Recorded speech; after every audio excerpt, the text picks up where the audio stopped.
Victimology is the study of victimization, including the relationships between victims and offenders, the interactions between victims and the criminal justice system, that is, the police and courts, and corrections officials, and the connections between victims and other social groups and institutions, such as the media, businesses, and social movements. Victimology is, however, not restricted to the study of victims of crime alone, but may include other forms of human rights violations. Victim of a crime. In criminology and criminal law, a victim of a crime is an identifiable person who has been harmed individually and directly by the perpetrator, rather than by society as a whole. However, this may not always be the case, as with victims of white-collar crime, who may not be clearly identifiable or directly linked to crime against a particular individual. Victims of white-collar crime are often denied their status as victims by the social construction of the concept.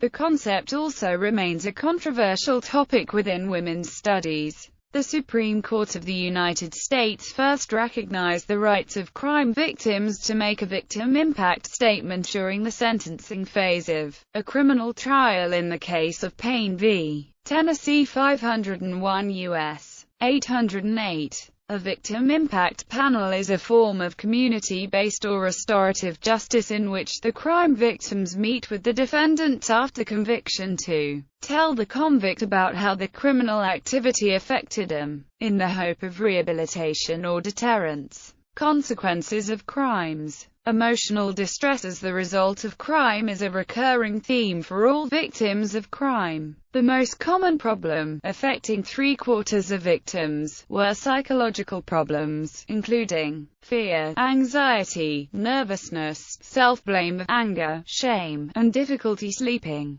These problems often result in the development of chronic post-traumatic stress disorder. Post-crime distress is also linked to pre-existing emotional problems and socio-demographic variables. This has been known to become a leading case of the elderly to be more adversely affected. Victims may experience the following psychological reactions: increase in the realization of personal vulnerability, the perception of the world as meaningless and incomprehensible, the view of themselves in a negative light. The experience of victimization may result in an increasing fear of the victim of the crime, and the spread of fear in the community. Victim proneness. Environmental theory. The environmental theory posits that the location and context of the crime bring the victim of the crime and its perpetrator together. Studies in the early 2010s showed that crimes are negatively correlated to trees in urban environments. More trees in an area are congruent with lower victimization rates or violent crime rates. This relationship was established by studies in 2010 in Portland, Oregon and in 2012 in Baltimore, Maryland.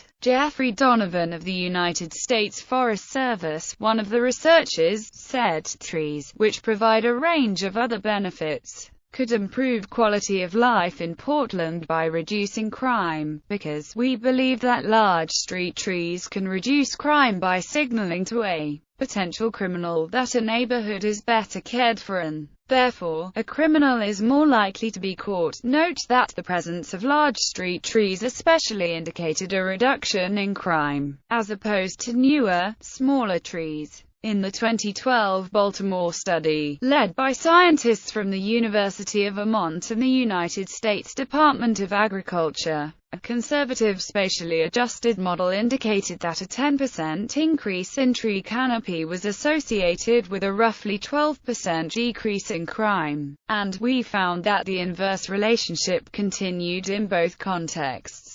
But the magnitude was 40% greater for public than for private lands. Quantification of victim proneness. There have been some studies recently to quantify the real existence of victim proneness. Contrary to the popular belief that more women are repeat victims, and thus more victim-prone than men, actually men in the prime are more likely to be victims of repeated crimes. While each study used different methodology, their results must be taken seriously and further studies are warranted. In the case of juvenile offenders, The study results also show that people are more likely to be victimized as a result of a serious offense by someone they know. The most frequent crimes committed by adolescents towards someone they know were sexual assault, common assault, and homicide. Adolescents victimizing people they did not know generally committed common assault, forcible confinement, armed robbery, and robbery. Sex workers are, anecdotally, thought to have an abnormally high incidence of violent crime committed against them, and such crimes go frequently unresolved, but there are few victimological studies of the matter. Fundamental attribution error in social psychology.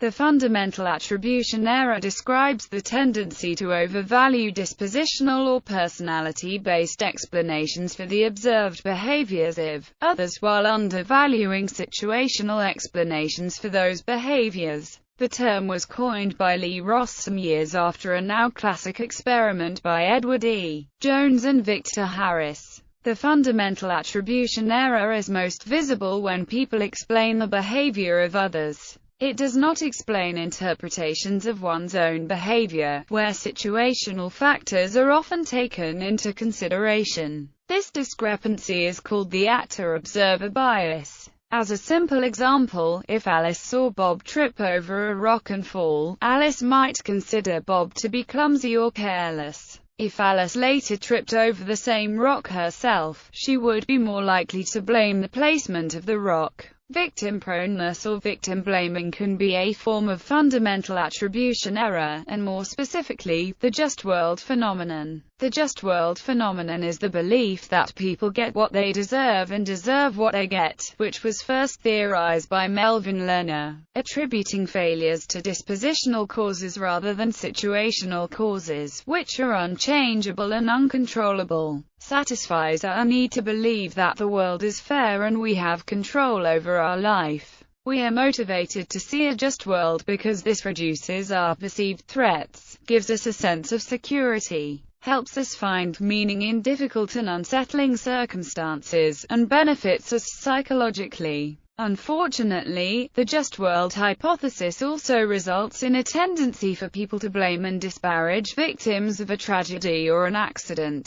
such as victims of rape and domestic abuse, to reassure themselves of their insusceptibility to such events. People may even blame the victim's faults in past lives, to pursue justification for their bad outcome. Victim facilitation. Victim facilitation, another controversial subtopic, but a more accepted theory than victim proneness, finds its roots in the writings of criminologists such as Marvin Wolfgang. The choice to use victim facilitation as opposed to victim proneness, or some other term, is that victim facilitation is not blaming the victim, but rather the interactions of the victim that make him or her vulnerable to a crime. The theory of victim facilitation calls for study of the external elements that make a victim more accessible or vulnerable to an attack. In an article that summarizes the major movements in victimology internationally, Schneider expresses victim facilitation as a model that ultimately describes only the misinterpretation by the offender of victim behavior. It is based upon the theory of a symbolic interaction and does not alleviate the offender of his/her exclusive responsibility. In Eric Hickey's Serial Murderers and the Victims, a major analysis of 329 serial killers in America is conducted.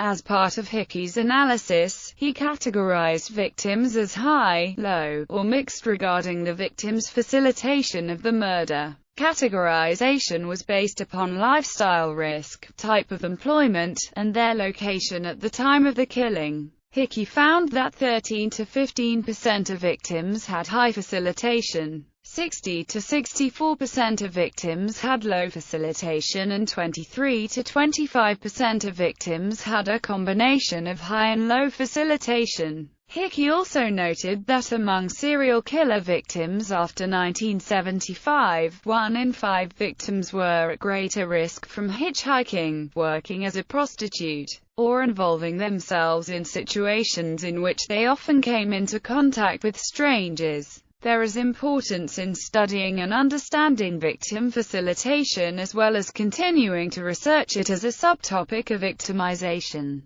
For instance, a study of victim facilitation increases public awareness, leads to more research on victim-offender relationship, and advances theoretical etiologies of violent crime. One of the ultimate purposes of this type of knowledge is to inform the public and increase awareness so fewer people become victims. Another goal of studying victim facilitation, as stated by Maurice Godwin, is to aid in investigations. Godwin discusses the theory of victim social networks as a concept in which one looks at the areas of highest risk for victimization from a serial killer. This can be connected to victim facilitation because the victim social networks are the locations in which the victim is most vulnerable to the serial killer. Using this process, investigators can create a profile of places where the serial killer and victim both frequent. Victimization rate in United States.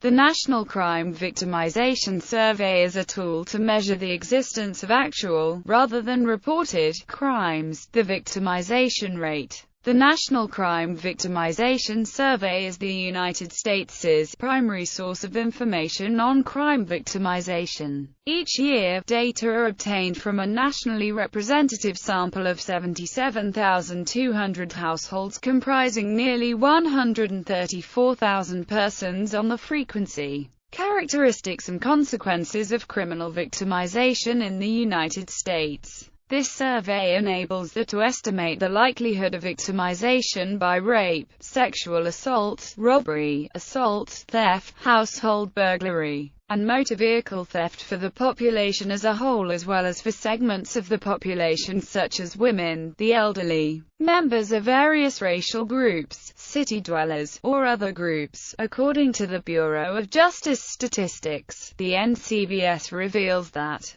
from 1994 to 2005, violent crime rates declined, reaching the lowest levels ever recorded. Property crimes continue to decline. International Crime Victims Survey. Many countries have such victimization surveys. They give a much better account for the volume crimes but are less accurate for crimes that occur with a low frequency, such as homicide, or victimless crimes such as drug use. Attempts to use the data from these national surveys for international comparison have failed. Differences in definitions of crime and other methodological differences are too big for proper comparison. A dedicated survey for international comparison. A group of European criminologists started an international victimization study with the sole purpose to generate international comparative crime and victimization data. The project is now known as the International Crime Victims Survey. After the first round in 1989, the surveys were repeated in 1992, 1996, and 2000 and 2004-2005. Society as crime victim. One train of thought supposes society itself is the victim of many crimes, especially felonies as murder, homicide and manslaughter. Many lawyers, judges, and academics have espoused this sentiment. Some district attorneys feel they represent all of society, while others feel they represent the victims of the crime. Penal couple. The penal couple is defined as the relationship between perpetrator and victim of a crime. That is, both are involved in the event. A sociologist invented the term in 1963. The term is now accepted by many sociologists. The concept is, essentially, that, when a crime takes place, it has two partners, one the offender and second the victim, who is providing opportunity to the criminal in committing the crime. The victim, in this view, is a participant in the penal couple, and should bear some functional responsibility for the crime. The very idea is rejected by some other victimologists as blaming the victim